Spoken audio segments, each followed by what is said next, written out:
This channel does not promote any violent, harmful, or illegal activities. All content provided by this channel is meant for an educational purpose only.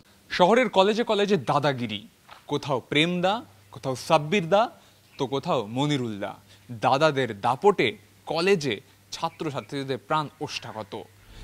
কলেজগুলিতে দাদা দিদির বাড়বাড়ন্তকে ক্রমেই বাড়ছে। অভিযোগ, দাদাদের নির্দেশ ছাড়া যেন নড়ে না গাছের পাতাও, তাঁরা যা বলবেন তাই হবে। আকছারই এই অভিযোগ উঠে আসে কলেজগুলি থেকে। চলতি বছরে যোগেশচন্দ্র চৌধুরী কলেজে পুজো নিয়ে কম বিতর্ক হয়নি, সেখানেও দাদাগিরির অভিযোগ উঠেছিল। এই আবহের মধ্যে কসবার ঘটনা, ছাত্রীকে ধর্ষণের অভিযোগে নাম জড়িয়েছে তৃণমূল ছাত্র নেতার, গ্রেফতার হয়েছেন তিনিও কলেজের এক প্রকার দাদাই ছিলেন।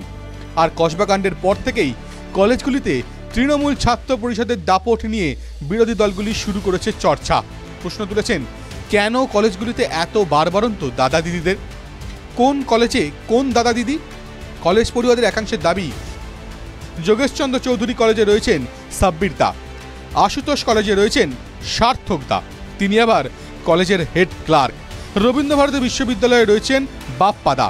তবে দীনবন্ধু অ্যান্ড্রুজ কলেজে কোনো দাদা নেই, সেখানে আবার রয়েছেন দিদি, নাম রিয়াদি।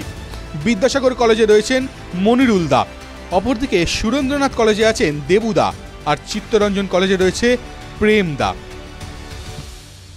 এই সকল দাদা দিদিদের দাপটেই কলেজগুলি চলে বলে একাংশের পড়ুয়াদের অভিযোগ। কেন কলেজগুলিতে দাদাদের দাপট? নির্বাচন হচ্ছে না, যার জেরে কলেজে কলেজে নির্বাচন ছাড়াই ইউনিয়ন তৃণমূলের দখলে।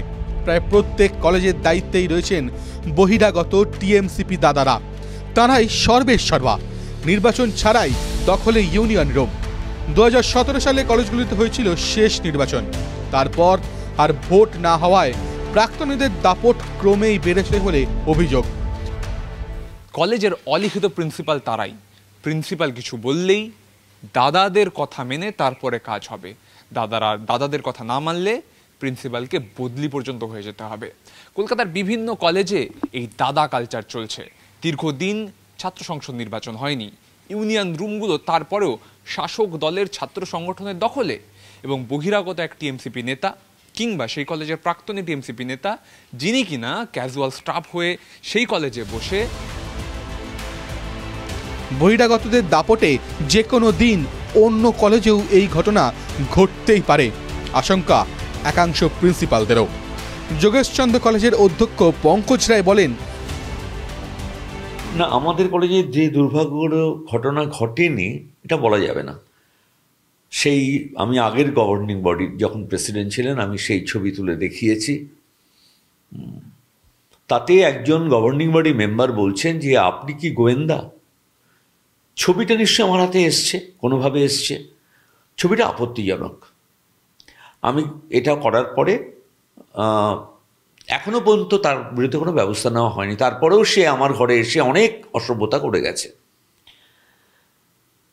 বহিরাগতর তাণ্ডবটা তো আমি বেশ কয়েক বছর ধরে ধারাবাহিক, আমি যখন কলেজের গেটে বসেছি, আমার কিন্তু দাবি ছিল বহিরাগত মুক্ত কলেজ।